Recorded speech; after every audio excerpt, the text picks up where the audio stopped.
पाकिस्तान में माली साल 2021-22 के लिए आज कौमी असम्बली में बजट पेश किया गया। ये बजट एक ऐसे माहौल में पेश हुआ जब मुल्क कोरोना वायरस वबा की तीसरी लहर से लड़ रहा है।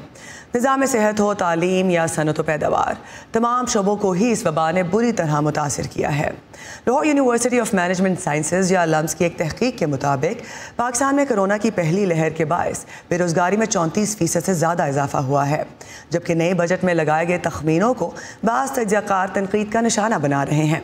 शहरियों की मुश्किलात को हल करने के वादे तो हर हुकूमत ही करती है, मगर मौजूदा हालात में क्या बजट के ज़रिए रिलीफ और तरक्की के वादे पूरा करना मुमकिन भी है? इस बारे में कुछ बुनियादी सवालों के जवाब जानने के लिए हम बात कर रहे हैं वॉइस ऑफ अमेरिका के नुमाइंदा अली फुरकान से, जो इस वक्त इस्लामाबाद से हमारे साथ स्काइप के ज़रिए मौजूद हैं। अली, ताज़ा बजट में हुकूमत की क्या तरजीहात नज़र आ रही हैं? जी, ये जो बजट है इसमें हमें ऐसा दिखता है कि हुकूमत अब ये साबित कर रही है और ऐसा पैगाम दे रही है कि मईशत में इस्तेहकाम जो है वो लाया जा चुका है और इस सिलसिले का हसूल जो है वो हो चुका है और अब जो है वो ग्रोथ की तरफ जो है वो हुकूमत बढ़ना चाहती है और इस चीज़ की जो है वो अक्कासी हमें कुछ बजट में भी नज़र आती है। मिसाल के तौर पे हुकूमत जो है वो इस नए बजट में नए टैक्स नहीं लगा रही, अगरचे टैक्स नेट में इजाफा जो है वो इसमें शामिल है। हुकूमत जो इंटरेस्ट रेट है उसमें इजाफा नहीं कर रही, उसमें कुछ कमी लेके आ रही है। इसी तरीके से कारोबारी तबके को बहुत सारी मराहत दी जा रही हैं ताकि जो है वो इकोनॉमिक एक्टिविटी जो है वो बेहतर हो सके। इसी तरीके से जो है वो हुकूमत चाह रही है कि जो सपोर्ट मिलनी है हमारी सनत को ज़राअत के ज़रिए उसको जो है वो बेहतर किया जाए, उसके लिए जो है वो पैकेजेस जो है वो लाए गए हैं और उसके ऊपर फोकस दिखाई दे रहा है। तो ये वो चीज़ें हैं जो तरजीहात हैं हुकूमत की, वो हमें वाज़े दिख रही हैं कि हुकूमत जो है वो माशी ग्रोथ को जो है वो हासिल करना चाहती है, उसकी तरफ जाना चाहती है और उसके लिए इस बजट में 4.8% का हदफ जो है वो रखा गया, जो कि जो माशी तज्ज़ियाकार हैं उनके मुताबिक एक बड़ा हदफ है और एक उसको हासिल करना हुकूमत की एक बड़ी कामयाबी हो सकती है अगर वो इसको हासिल करती है। सही। गुज़िश्ता साल कोरोना की वबा के बायस बेरोज़गारी बढ़ी, फिर हुकूमत को अशियाए खुर्द-व-नोश भी बाहर से मंगवाना पड़ी। इस माहौल में जो अहदाफ हुकूमत रखने जा रही है, क्या उन्हें हासिल करना मुमकिन भी है? तज्ज़ियाकार क्या कहते हैं?